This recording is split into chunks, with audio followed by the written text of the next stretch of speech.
तो आज एक एजुकेटर जो आपको सजेस्ट कर रहा है उसका सिर्फ अनुभव को लीजिए, तरीका मत अपनाइए, ठीक है। क्योंकि हर किसी का तरीका अपना अपना होता है, उसका बस एक्सपीरियंस जो है, अनुभव को आप लीजिए और उस अनुभव का फ़ायदा उठाने की कोशिश करिए। इससे ज़्यादा कुछ नहीं है। बाकी तरीका, स्ट्रैटेजी आपको कैसे क्या करना है ये आपको अपना ही फॉलो करिए। दूसरों का स्ट्रैटेजी को आप फॉलो करके कभी सफल नहीं हो सकते। इसीलिए ज़्यादा ज़रूरी है कि अपना एक स्ट्रैटेजी बनाइए और उसी को फॉलो करिए। नमस्कार दोस्तों, आप सभी का हमारे चैनल में एक बार फिर से स्वागत है।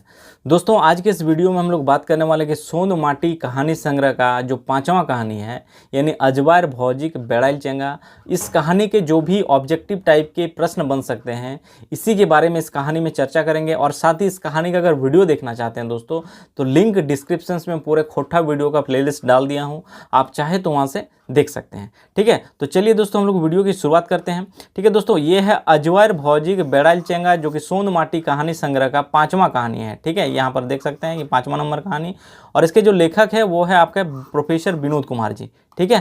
तो चलिए दोस्तों, हम लोग देखते हैं इसका पहला प्रश्न। देखिए, पहला प्रश्न दोस्तों आपके स्क्रीन पर है कि अजवायर भौजी के बेड़ाइल चेंगा केकर लिखल कहानी लगे, यानी ये जो कहानी है किसके द्वारा लिखा गया है, ठीक है। तो इसका राइट आंसर क्या होगा? सी, यानी प्रोफेसर विनोद कुमार जी के द्वारा ये कहानी लिखा गया है, ठीक है। क्योंकि सोंद माटी कहानी संग्रह का ये कहानी है और इसके लेखक है विनोद कुमार जी, तो राइट आंसर क्या होगा? सी, ठीक है।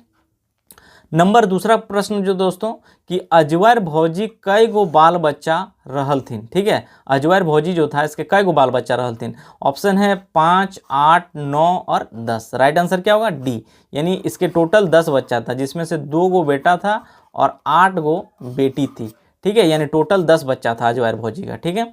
तीसरा नंबर क्वेश्चन देखिए, दादा कहाँ नौकरी करहल, ठीक है। यानी देवर जी के द्वारा ये कहानी अगर देखेंगे तो बेसिकली एक परिवार की कहानी है, और ये कहानी जो बयां किया गया है एक देवर जी जो है इनके द्वारा कहानी को बयां किया गया, कहानी कहा गया, ठीक है। तो इनके जो दद्दा थे, ठीक है, दद्दा कहाँ नौकरी करहल, ठीक है। दिया है ऑप्शन स्कूलें, कचहरी में, बैंक में और रेलवे में। राइट आंसर क्या होगा? बी, यानी कचहरी में पेशकार बाबू के रूप में ये काम करते थे, ठीक है, इनके दद्दा, ठीक है। राइट आंसर हो गया बी। अब आते हैं चौथा नंबर प्रश्न कि अजवायर भौजी कौन छोड़ा के स्कूले नाम लिखाई देल गलक, ठीक है। ऑप्शन दिया है सुमा के, कूना के, टुकना के और दिनवा के।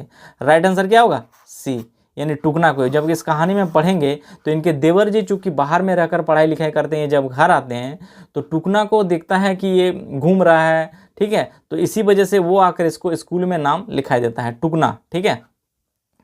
5वां नंबर प्रश्न दोस्तों कि अजवायर भौजी के बेटा कौन रहे हैं, ठीक है। ऑप्शन दिया है टुकना, कूना, मंझना और सूर्य। चूंकि इसके 2 बेटा था, ठीक है, 2 बेटा था और 8 बेटी था, तो बड़का जो बेटा था इसी को एडमिशन दिलवाया था। भौजी का बेटा कौन रहे? टुकना, ठीक है, ये टुकना को एडमिशन करवाया था, ठीक है। तो बड़का भौजी बेटा कौन रहे? टुकना, ठीक है। अब आते हैं छठा नंबर प्रश्न दोस्तों कि टुकना कहाँ रहा हल, कहाँ पर रहा हल। जब इनके देवर जी आए यानी चाचा जी, तो आके इनको कहाँ पे देखा, ठीक है, वही कहा गया है कहाँ रहा हल।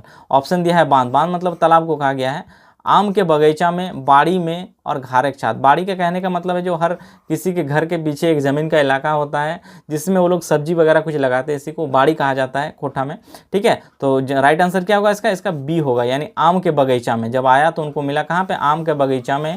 इनके जो भाभी है इसको भेज दिया है कि आम तोड़ के लाओ, आम का घमौरी बनाया जाएगा, ठीक है। 7वां नंबर प्रश्न दोस्तों आपके स्क्रीन पर दिख रहा होगा कि लुकलहरी की हवे केकर मालूम नाए रहे हैं। लुकलहरी का मतलब एक तरह से होता है दोस्तों लू, यानी गर्मी के मौसम में जो गर्म हवा बहता है इसी को लुकलहरी कहा जाता है खोठा में। लू केकर मालूम नाए रहे। ऑप्शन दिया है टुकना के, सुमा के, दादा के और अजवायर भौजी के। तो इसका राइट आंसर क्या होगा? डी, अजवायर भौजी के। घर में बैठे बैठे फरमाइश कर रहा है कि जाओ ये लाओ वो लाओ। बाल बच्चा का पढ़ना लिखना से इनको कोई मतलब नहीं है, क्योंकि खुद ठेपा मार था एक तरह से, तो जिस वजह से क्या था इसको पता ही नहीं है कि बाहर इतना गर्मी चल रहा है, इससे तबीयत भी खराब हो सकता है, कोई मतलब नहीं था। इसीलिए वही देवर जी कह रहा है कि लुकलहरी की अब इनके मालूम नहीं है, भौजी को बचवा को भेज दिया है बाहर में, ठीक है। 8वां नंबर प्रश्न दोस्तों कि अजवायर बैसल खाई के मोटाई गेल थी के। ऑप्शन दिया है भौजी, दादा, टुकना और कुन्ना। राइट आंसर क्या होगा? ए, यानी भौजी बैठ बैठ के खाली फरमाइश करता था और बस खाना पीना अच्छा। तो अजवायर बैसल यानी बिना काम के जब बैठे बैठे कुछ होगा तो क्या होगा? शरीर हेल्दी होते चला गया, जिस वजह से ये मोटे हो गए, ठीक है। 9वां नंबर प्रश्न दोस्तों आपके स्क्रीन पर, अजवायर भौजी घर कैसन बुझायल, यानी इनका जो घर था वो कैसन लग रहा था। देखिए दिया है गोरू गोहाइल, यानी जो बैल उल रहता है उसी को गोहाइल कहा जाता है घर, ठीक है। सुअर के बाखर, ठीक है, जमींदार घर जैसन और मुर्गी फार्म जैसन। तो राइट आंसर क्या होगा, सुअर के बाखर जैसन। देखिए इनके देवर जी कह रहा है कि जब आ रहा है तो देख रहा है 10 बच्चा, ठीक है, न एक ही बच्चा का परवरिश ठीक से, न पढ़ाई लिखाई, एकदम खाना में छीना झपटी ये सब हो रहा है।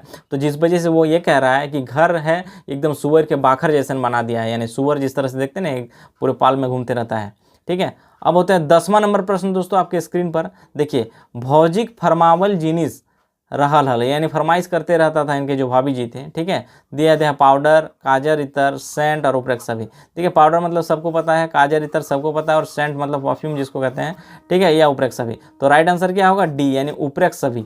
ये सब इनका फरमावल चीज़ था, और नहीं लाने से क्या होता है, मुँह फुला के बैठ जाती थी, ठीक है। अब दोस्तों 11वां नंबर प्रश्न आपके स्क्रीन पर कि अजवायर भौजिक बड़का बेटी के रहल हल। बड़का बेटी यानी दो, एक जो टोटल 8 बेटी था, 8 में से बड़का बेटी कौन था। तो ऑप्शन दिया है सुमा, कुना, पर्वतिया और सुमिया।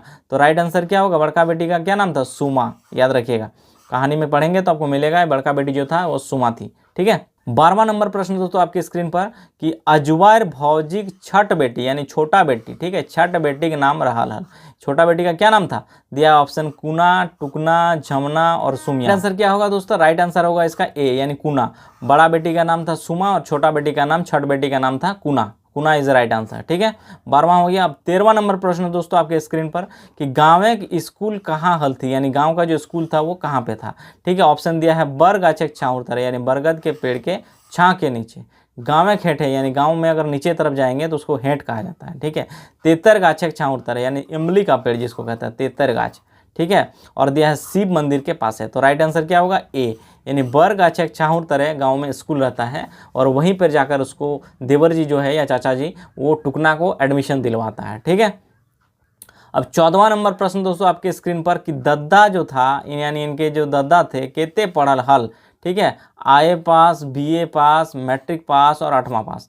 तो राइट आंसर क्या होगा, सी, यानी मैट्रिक पास था, जो कि कचहरी की में पेशकार बाबू के रूप में काम करता था कचहरी में, ठीक है। मैट्रिक पास थे दद्दा, फिर भी पढ़ लिख के अपने बच्चों का परवरिश में इनको कोई ध्यान नहीं था, यानी बच्चा जो 10 बच्चे थे इनका कोई ध्यान नहीं था, पढ़ाई लिखाई से कोई मतलब ही नहीं। 15वां नंबर प्रश्न दोस्तों, और इस टॉपिक का अंतिम प्रश्न और इम्पॉर्टेंट भी प्रश्न है, ठीक है। यानी इस टॉपिक के जो संभावित प्रश्न बन सकते हैं इंपॉर्टेंट वो 15 ही है दोस्तों, ठीक है। देखिए कि क्या है कि पढ़ल लिखल साफ सुथर माए बाप, बेटा बेटी पढ़ायक लिखायक साफ सुथर राय पारहत, ठीक है। ये कहावत है, तो यही कहा गया कि कौन कहानी कर कहावत लागे, ठीक है। ये देवर जी द्वारा कहा जा रहा है। तो दिया है ऑप्शन के अजवायर भौजिक बेड़ाइल चेंगा, छाहर, सोपटाई चले है और माइके लोर। तो राइट आंसर क्या होगा, ए, यानी अजवायर भौजिक बेड़ाइल चेंगा। इसी कहानी का ये कहावत है, देवर जी द्वारा ये कहानी कहा जा रहा है कि पढ़ल लिखल साफ सुथर माई बाप, बेटा बेटी के पढ़ाई लिखाए साफ सुथर राइक पारा, यानी पढ़ा लिखा माँ बाप ही अपने बच्चे को अच्छा पढ़ाई लिखाई के साथ अच्छा परवरिश दे सकता है, यही कहा गया इस कहानी में, ठीक है।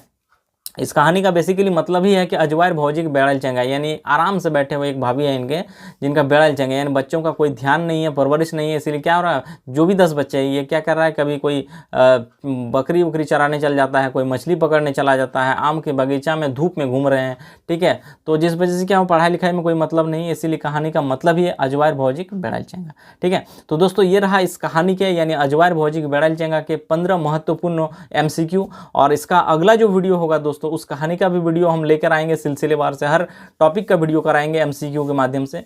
तो दोस्तों अगर ये वीडियो आप लोग को अच्छा लगा हो तो चैनल को जरूर सब्सक्राइब करिए, लाइक करिएगा और अपने दोस्तों में इस वीडियो को ज़्यादा से ज़्यादा आप लोग शेयर करिएगा। धन्यवाद।